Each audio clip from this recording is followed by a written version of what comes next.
नमस्कार मित्रांनो.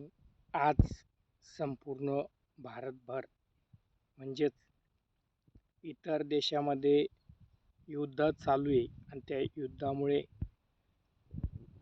गॅस पुरवठा कमी होत आहे. गॅस कमी मिळणार किंवा बंद झाला म्हणून शहराची परिस्थिती, हॉटेल, अनेक व्यवसाय बंद पडत आहे.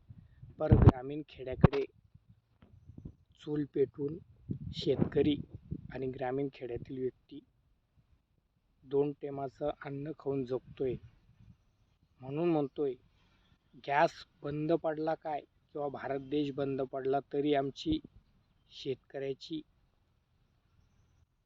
जीवनवाहिनी चालूच आहे. आम्ही शेतातील काड्या घेऊन किंवा गवऱ्या गोळा करून आम्ही जीवन जगू शकतो.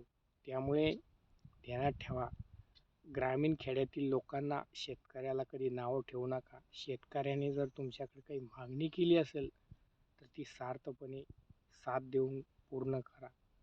कारण शेतीशिवाय, ग्रामीण खेड्याशिवाय पर्याय नाही.